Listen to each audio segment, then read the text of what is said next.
अस्सलाम वालेकुम दोस्तों, कैसे हैं दोस्तों। डेटाबेसेस के एडवांस कोर्स की एक नई वीडियो में मैं आप सब लोगों को खुश आमदीद कहता हूं। दोस्तों, जैसा कि चंद वीडियोस हम इस तरह कर रहे हैं कि कंप्यूटराइज बेस्ड फाइल सिस्टम या हमारे जो मैनुअल फाइल सिस्टम थे, ठीक है, उनके डिसएडवांटेजेस पर बात कर रहे थे। तो आज भी हम इस तरह करेंगे, कंप्यूटराइज बेस्ड फाइल सिस्टम के डिसएडवांटेजेस पर बात करेंगे। जो इसका सबसे बड़ा डिसएडवांटेज जो फाइल सिस्टम का होता है, तो कंप्यूटराइज बेस्ड फाइल सिस्टम को मैं फाइल सिस्टम कहता रहूँगा। तो उसका सबसे बड़ा एडवांटेज ये होता है डेटा रिडंडेंसी है, यानी डेटा हमारा रिडंडेंट होता है।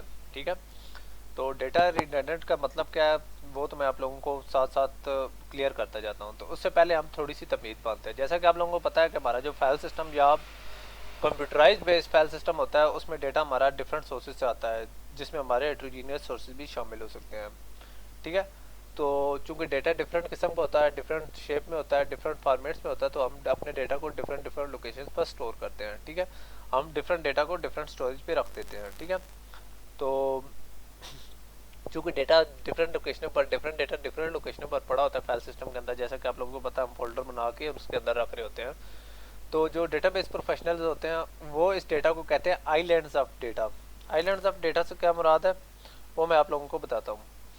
जैसा कि आप लोग देखते हैं, बारिश होती है तो किसी कच्ची जगह पर या किसी पुराने इलाके में, या जहाँ रोड पक्की नहीं होती या ज़मीनें वगैरह पड़ी होती है, तो आप लोग देखते होंगे कि थोड़ी थोड़ी जगह पर पानी खड़ा होता है। तो या इस तरीके से हो सकता है कि आप समंदर के अंदर बहुत सारे आइलैंड देखें। तो इसी तरीके से हमारा डेटा डिफरेंट डिफरेंट लोकेशंस पर होता है। तो इस तरह का सामान बनता है जिस तरीके से हमारे डेटा के आइलैंड बने हो, यानी डिफरेंट जगह पर डिफरेंट, यानी हर एक ने अपना अपना एक आइलैंड लेकर बैठा होता है। डिफरेंट किस्म का डेटा अपना डिफरेंट किस्म के आइलैंड लेकर बैठा होता है। तो अब बात कर लेते हैं कि आइलैंड ऑफ डेटा से मुराद क्या होता है। ठीक है, तो आइलैंड ऑफ डेटा से मुराद ये होता है कि हमारे डेटा के बहुत सारे पूल्स बने होते हैं। ठीक है, तो जैसे कि हमारा इंडिपेंडेंट किस्म का, डुप्लीकेट या अनकंसिस्टेंट किस्म का डेटा वहाँ पड़ा होता है। ठीक है, जो कि इंडिपेंडेंट होता है। ठीक है, और उसमें डुप्लीकेशन भी हो सकती है, क्योंकि एक किस्म का डेटा दो जगह पर भी स्टोर हो सकता है। उसके अलावा उसके अंदर इस तरह इनकंसिस्टेंट किस्म का डेटा होता है, यानी वो कंसिस्टेंट नहीं होता, दो जगह पे उसका डिफरेंट डेटा होता है। ठीक है, जो कि मुख्तलिफ एंटिटीज़ उन्हें मैनेज कर रही होती हैं। जैसे कि मतलब हमारी एंटिटी से मुराद डिफरेंट डिपार्टमेंट्स हो सकते हैं। ठीक है, जैसे कि जिसकी बेहतरीन मिसाल हमारी स्प्रेडशीट्स हैं। ठीक है, डिफरेंट डिपार्टमेंट्स एक ऑर्गेनाइजेशन के अपना डिफरेंट डिफरेंट डेटा, मतलब अकाउंट्स है, HR है, तो वो अपने डिफरेंट किस्म के पूल, मतलब स्टाफ के डेटा पर या सेल्स के डेटा पर डिफरेंट किस्म के पूल बना के बैठे होंगे, डेटा के पूल बना के बैठे होंगे, जो जिनके अंदर डेटा वो अपने हिसाब से उनका इंडिपेंडेंट होता है। ठीक है, वो खुद मैनेज कर रहे होते हैं। उसके अलावा डेटा कंसिस्टेंट होता है, मतलब HR के पास आ जाता है, किसी बंदे का कॉन्टैक्ट डिटेल एम्प्लॉय की चेंज हो जाती है।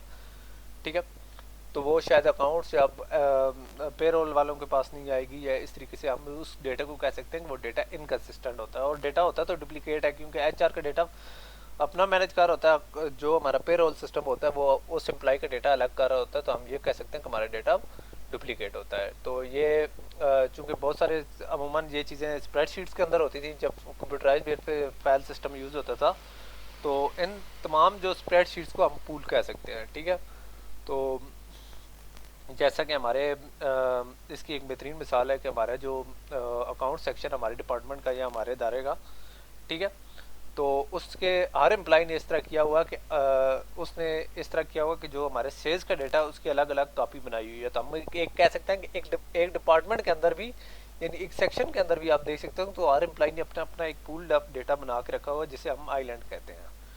ठीक है, तो और चूंकि डेटा डिफरेंट लोकेशन पर स्टोर है, इसलिए वो डेटा अपडेट नहीं होता। ठीक है, तो इस शक्ल में हमारा जो डेटा है वो आइलैंड्स की शक्ल ले लेता है, यानी हम ये कह सकते हैं कि इंफॉर्मेशन का आइलैंड बन जाता है। ठीक है, और जिसके आइलैंड के अंदर हर एम्प्लॉय का सेम जो डेटा है उसका डिफरेंट वर्जन होता है, यानी उसके में अंदर थोड़ी थोड़ी चेंजेस है। मतलब एक बंदे ने अपडेट कर लिया, दूसरे ने अपडेट नहीं किया, तो हम ये कह सकते हैं कि हमारा जो डेटा है each island of different version of same data, यानी हमारा जो सेम डेटा है उसके डिफरेंट वर्जन है और उन सब का अपना अपना आइलैंड बना होता है। ठीक है, तो उसके साथ साथ हम इस फिनोमेना को डेटा रिडंडेंसी कह सकते हैं। तो जैसा कि मैंने इस वीडियो का टॉपिक रखा है डेटा रिडंडेंसी, कि ये डेटा रिडंडेंसी क्या होता है, तो वो मैं आप लोगों को बता देता हूँ कि जब हमारा डेटा गैर ज़रूरी तौर पर डिफरेंट प्लेसेस पर स्टोर हुआ पड़ा होता है, यानी एक ही किस्म का डेटा डिफरेंट लोकेशनों पर गैर ज़रूरी तौर पर स्टोर होता है, तो हम उसको डेटा रिडंडेंसी कहते हैं। तो डेटा रिडंडेंसी क्यों नुकसानदेह है उस पर बात कर लेते हैं। तो उसके 3-4 डिसएडवांटेजेस पर बात करेंगे। सबसे पहला डिसएडवांटेज है वो है पुअर डेटा सिक्योरिटी। ठीक है, चूँकि हमारे डेटा की डिफरेंट जगह पर डिफरेंट कापीज़ पड़ी होती हैं। ठीक है, तो ज़रूरी नहीं है कि हम एक जगह पे को करके हमने एक कापी रखी हो। ठीक है, और दूसरी जगह पर हम एक जगह पर कापी को स्टोर कर रहे हैं, मतलब एचआर का डेटा हम स्टोर कर रहे हैं या अकाउंट्स का डेटा हम उसको सेव कर रहे हैं। ठीक है, तो ज़रूरी नहीं है कि दूसरी जगह पर जो हमारी कापी है, ठीक है, वो वैसी सिक्योर हो या दूसरी जगह से कोई उस डेटा को ब्रीच कर रहा हो, यानी अनऑथराइज्ड एक्सेस दूसरी जगह से मिल रही हो। तो इस तरह बहुत सारी जो कापीज़ होती हैं उनके अंदर ये एक यानी हमारा रह जाता है कि हमारे डेटा की सिक्योरिटी के इश्यूज आ सकते हैं, हमारा डेटा ब्रीच हो सकता है। तो इंशाल्लाह हम आने वाले जब हम अपना कोर्स कंक्लूड करने से पहले डेटा की सिक्योरिटी पर, डेटा की एडमिनिस्ट्रेशन पर इन इश्यूज़ को करेंगे और उनके साथ साथ हम इनके साथ कुछ टेक्निक्स करेंगे जिनकी मदद से हम ये सिक्योरिटी के इश्यूज़ को हम लोग इस तरह कर सकते हैं कि ओवरकम कर सकते हैं। ठीक है, तो उसके बाद जो दूसरा होता है वो है डेटा इनकन्सिस्टेंसी। ठीक है, तो डेटा इनकन्सिस्टेंसी, डेटा रिडंडेंसी का सबसे मेन फैक्टर है, यानी हमारा जो डेटा इनकन्सिस्टेंसी क्यों आती है कि जब हमारा सेम डेटा का डिफरेंट वर्जन और कन्फ्लिक्टिंग वर्जन डिफरेंट प्लेसेस पर अपीयर होते हैं।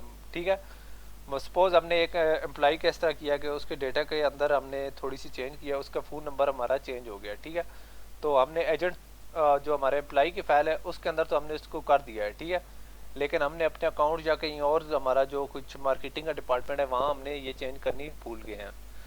ठीक है, तो ये एक ही बंदे का डेटा होगा। ठीक है, दो डिफरेंट डिपार्टमेंट्स के बाद उनके पास डिफरेंट फ़ोन नंबर्स आएंगे, यानी हम ये कह सकते हैं कि उनके डेटा के अंदर इनकन्सिस्टेंसी होगी।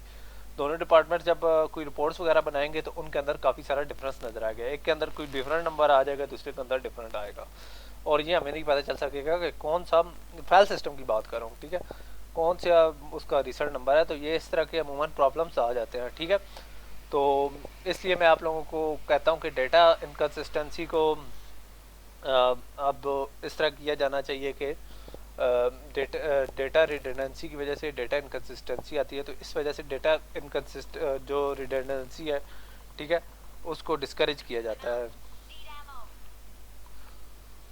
तो और उसके बाद जो तीसरा डिसएडवांटेज है वो डेटा एंट्री का है। ठीक है, सपोज डेटा फाइल सिस्टम के अंदर चूँकि कोई रिस्ट्रिक्शन या कोई क्राइटेरिया वगैरह तो सेट नहीं होता कि किस तरीके से डेटा हमने स्टोर करना है। ठीक है, यानी हमने उसके अंदर कोई क्राइटेरिया नहीं लगा होता या उसके अंदर कोई कंस्ट्रेंट्स नहीं लगे होते कि इतने नंबर से का मतलब एक फ़ोन नंबर है 10 डिजिट से कम नहीं होना चाहिए। लेकिन चूँकि फाइल सिस्टम के अंदर इस तरह की कोई रिस्ट्रिक्शन नहीं होती तो अमूमन डेटा एंट्री करने वाले लोग गलतियाँ कर जाते हैं। ठीक है, तो इस वजह से हमारे जो डेटा एंट्री के एरर्स हैं वो अकर होते हैं। ठीक है, तो इस वजह से ये एक डिसएडवांटेज है डेटा रिडंडेंसी का। ठीक है, जिसके अंदर ये हो सकता है कि गलत नंबर लिखा जा सके या कम डिजिट्स लिखे जाते हैं या कुछ इस तरीके से प्रॉब्लम्स हमें अकर होते हैं। ठीक है, और कई डिजिट्स की बजाय कोई और इंग्लिश में कोई वर्ड लिखते या कोई गलत एंट्री कर दे तो ये प्रॉब्लम्स अमूमन डेटा फाइल सिस्टम के अंदर हमें अकर होते थे। उसके बाद जो दूसरा एक प्रॉब्लम है वो है डेटा इंटेग्रिटी। ठीक है, जैसे कि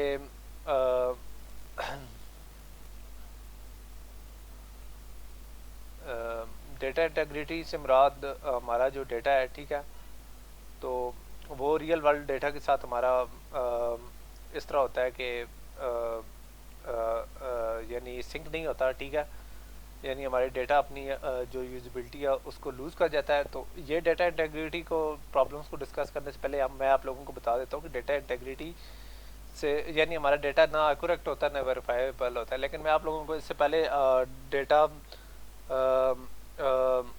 यानी हमारा जो है, ठीक है, उसका यानी हमारा जो प्रॉब्लम है डेटा इंटेग्रिटी है वो पहले मैं आप लोगों को बता देता हूँ कि डेटा इंटेग्रिटी क्या होती क्या है। ठीक है, तो डेटा इंटेग्रिटी एक कंडीशन होती है जिसमें हमारा जो डेटा होता है वो रियल वर्ल्ड डेटा के साथ मैच करता है। ठीक है, यानी रियल वर्ल्ड डेटा के साथ सिंक होता है। ठीक है, या रियल वर्ल्ड के डेटा की इवेंट्स या कंडीशन के साथ मीट कर रहा होता है। तो इसको हम इस तरह कह सकते हैं कि हमारा रियल वर्ल्ड डेटा के साथ वो सिंक होता है या रियल वर्ल्ड डेटा के साथ मैच कर रहा होता है। ठीक है। तो real world data data integrity की दो कंडीशन होती हैं, ठीक है, जो अगर फुलफिल करे तो हम कह सकते हैं कि हमारे डेटा के अंदर इंटेग्रिटी है, ठीक है।